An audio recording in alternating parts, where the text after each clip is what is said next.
So hi guys, this is my next video in the sequence of engineering models, and today I will be talking about a different concept. I will be discussing about an air drag car, and that too free wheel. So let's take a look at the content for today's short video. So here's the content. We will talking about the basic principles involved in the working of the air drag freewheel car. Then we will talk about some of the historical features. Then we'll take a look at our CAD model and understand the fabrication. Then we will also understand the basic parts of the air drag freewheel car and take a look at the applications of the car. Now let's proceed. So air drag car is an old-fashioned car that runs on the basic principles of applied physics. So here's a model of the first car that was built in Paris. It was named as Helica. It was built up in 1921 by Marcel Laird, and at that time it was popularly called as the plane without wings. So this is a model we will constructing after today's video. So instead of the one propeller which was used in Helica, we will be using 4 different propellers. So let us take a look at our CAD model and understand how this actually looks like. So this is the basic construction of the air drag freewheel car. We are using 4 different motors and propeller connections for the working of this car. Now let's proceed and talk about the basic components of the air drag freewheel car. We will using a motor, propeller, freewheel and nut and bolt connection. So in this CAD model we can understand these things. These are the motors, 4 motors we are using. We are using 4 different propellers which are installed on every shaft of the motor. Then we have some of the nut and bolt connection that we are using for screwing or connecting or joining some of the things. Then we have free wheels.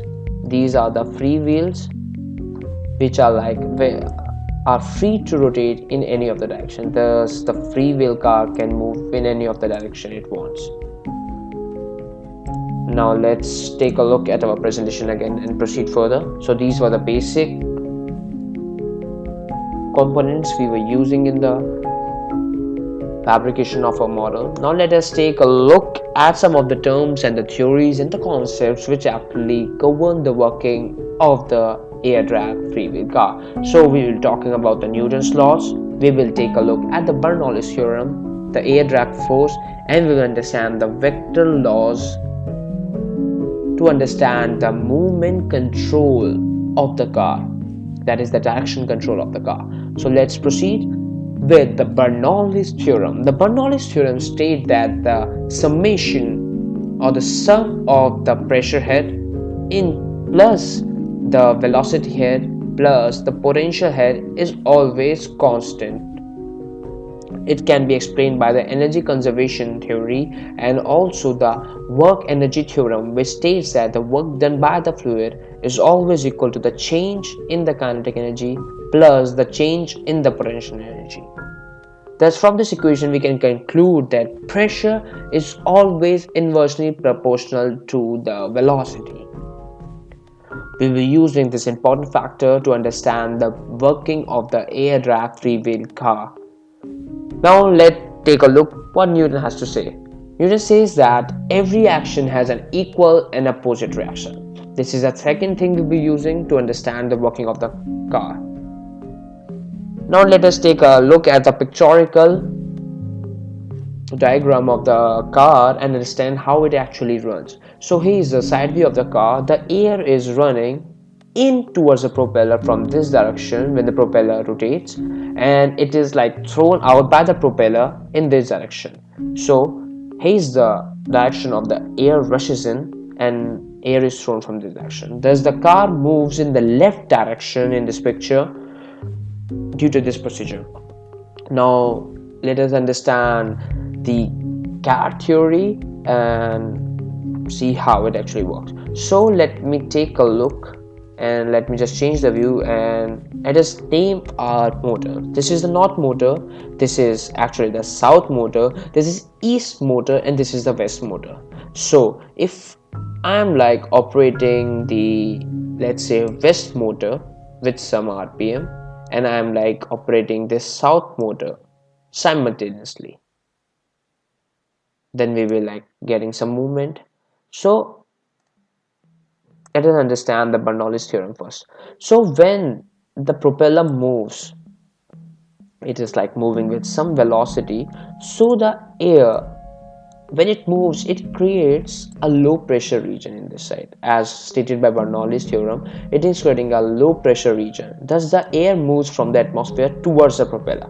Now when the air moves from the atmosphere to the propeller, and the propeller is designed in such a way that it throws the air outwards. So now when the atmospheric air runs towards the propeller throws the air outwards. Now we are getting now following the Newton's laws, we are getting a force in the opposite direction. That's how it moves.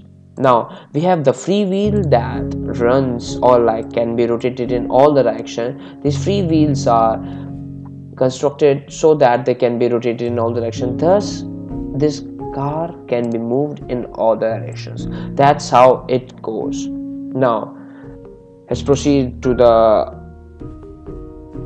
presentation and understand how to control the motion of the vehicle. The motion of the vehicle can be understood by the vector addition method of the vector addition law. So the vector addition law states that the vector sum of any two vectors at an angle is given by a new vector, that is r, which is equal to the a square plus b square plus 2ab cos alpha to the power of 1 by 2, where a is this vector and b is this vector, and as alpha is the angle between the two vectors, and we are getting a resultant vector r in between these two vectors. Now let us understand the motion of the vehicle by the vector addition method. Now I have already named the motor north, south, east and west. Now consider a situation in which I am like operating the motor west and the motor south simultaneously. Now the motor south, when it is running, it is generating a movement of the vehicle in the north direction. You have all guys can have an idea of this. And when I am operating the west motor, I'm getting a velocity in east direction. So I am getting two velocities, that is in the north direction and the east direction simultaneously. So by that vector addition method, we can understand that we will getting a resultant velocity vector r in between these two velocity vectors. We can change the RPM of the motors and changing the value of a and b in the law. Hence we can move the vehicle in any of the direction. Now let's proceed further and talk about some of the right hand thumb rule. So right hand thumb rule states that the air is pushed by the propeller in that direction where the thumb points after curling the fingers of your right hand in the direction of rotating direction of the propeller. Now direction of the rotation and direction of the propeller, let's understand these things. So let's take a look from this side. If I am rotating this propeller in anti-clockwise direction, you all guys can curl your finger in the anti-clockwise direction of the right hand and getting a resultant thumb direction.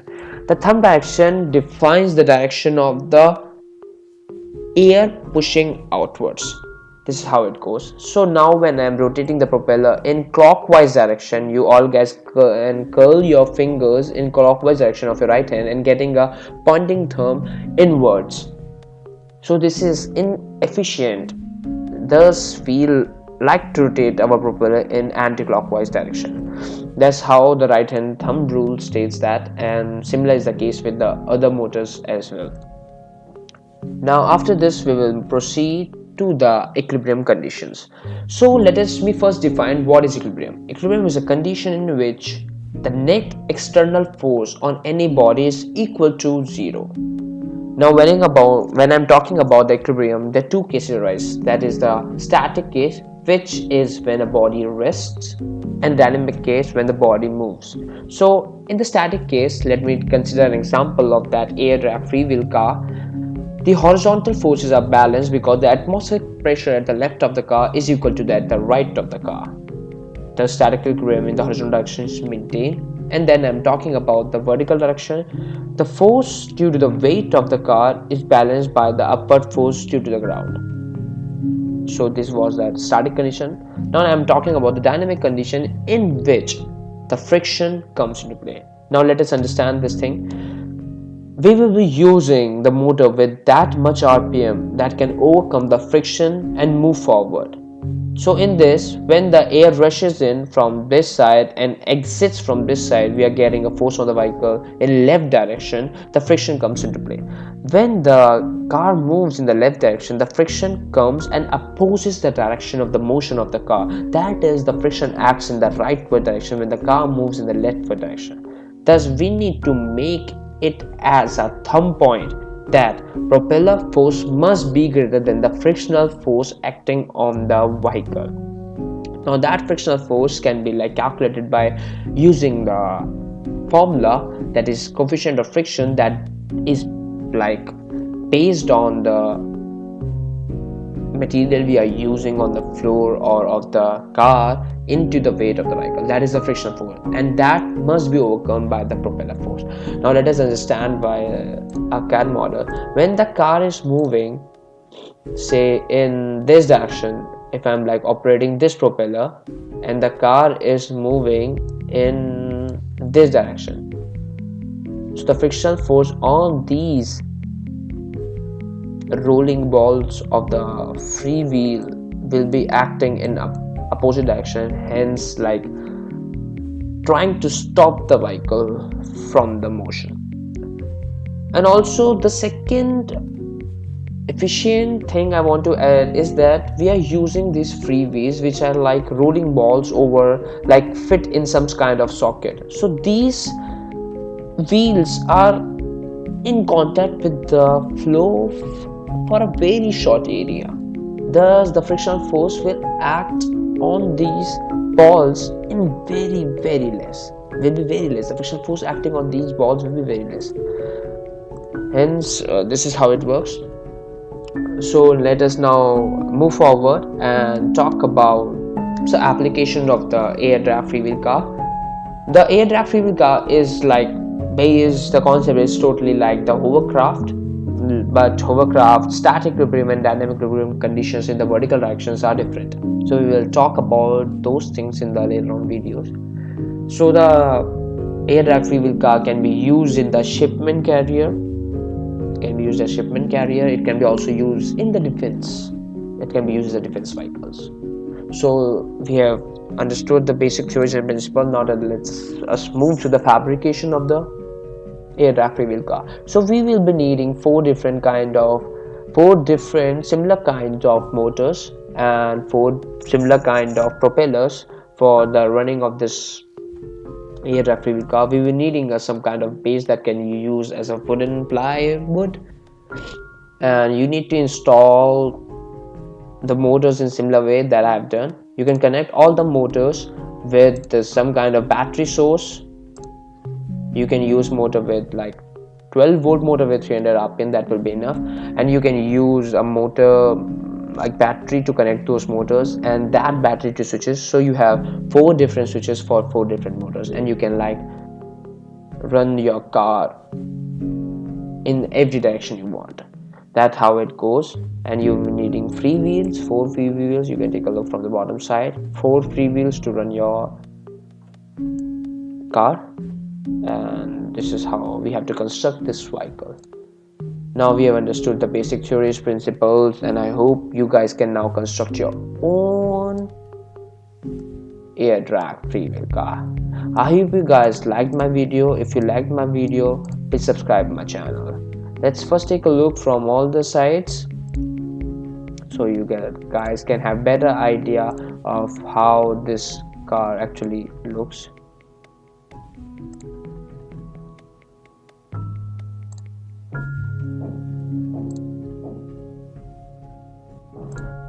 So guys, please like my video and subscribe my channel and share my videos. Thank you guys. Have a nice day. Bye bye.